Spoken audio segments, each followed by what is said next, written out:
Collecting Pokemon cards is not for the faint-hearted. Tell me your solutions. It's a very, very, very expensive hobby. And at the start, when you don't really know what you're doing, you can make so many mistakes, which I made when I first started, that put me so far back on my collecting. So today I'm going to go over 3 tips to help you get started so you can move into it without making the same mess ups I did. Shut up and take my money. Okay guys, so tip number 1 is going to be hoarding. Hoarding, investing, it's ridiculous. Now you may not have heard this tip a lot, but it actually happened to me a lot when I first started collecting. Opening packs, getting V cards or V maxes that I have no interest in, and just keeping them in binders. Now that's okay if you've got an unlimited amount of money and you want to spend every week and you just want to build this massive collection to either sit in your files or maybe one day you sell it. But for the average person that earns an average wage, you need to be making income back off what you're spending for the stuff you really want to collect.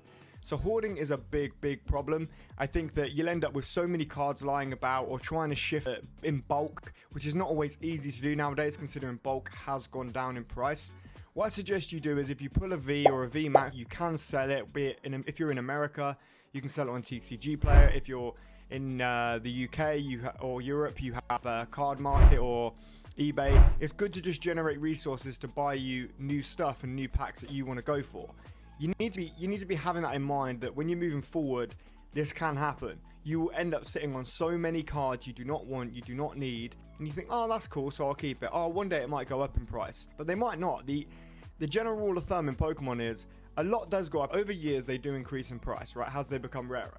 But it's not always going to happen. It is not always going to happen. Sometimes cards just sit flat, especially V cards, basic cards. You can go back to the EXs from even a long time ago, and some of them are worth a lot, some of them just aren't. And you're holding onto a card probably for 10 years that might end up worth £20.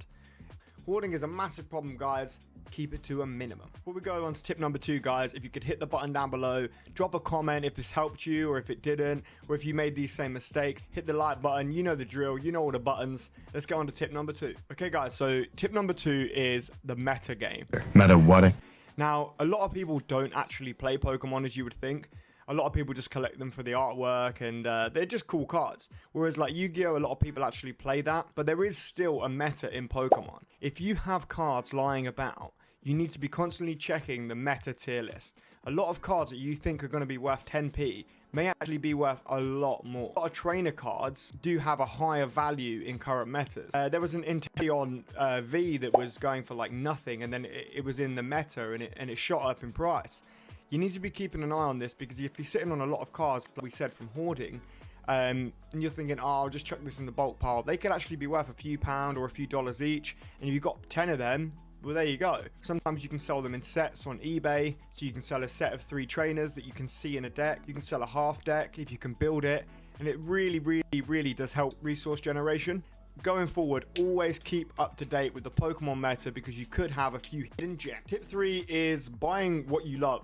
I love it. I love it. I love it. I love it. And I know a lot of people talk about this, but it is very true. Don't chase a set if you're not interested in the set. If you see a new set come out, say Silver Tempest, but you don't like Lugia, well, that set's kind of based around Lugia. Maybe you like Unknown, you want his old art, but it didn't really have many other big Pokemon in there. So if you don't like a certain set or a certain Pokemon, just don't buy it. You can continue with the sets you're either trying to complete, or you can continue with Pokemon cards you're trying to collect. Say you're a Blastoise collector and you want to collect all the Blastoise cards, just like me. That's fine. Just do that. But you need to have like a goal, because otherwise you can end up spending £20 on Silver Tempest, 30 on Lost Origin, 40 on Astral Radiance over the week. And you're just going to have a load of mix up of cards, hoping to hit the bigger cards, which realistically is like 1 in 400 packs. It's not easy to do so, especially the booster box hit rates have gone down considering how they were when trainer galleries first come out. It seems like they're a bit harder to get nowadays. So just be mindful of what you're collecting. Have a book or have a goal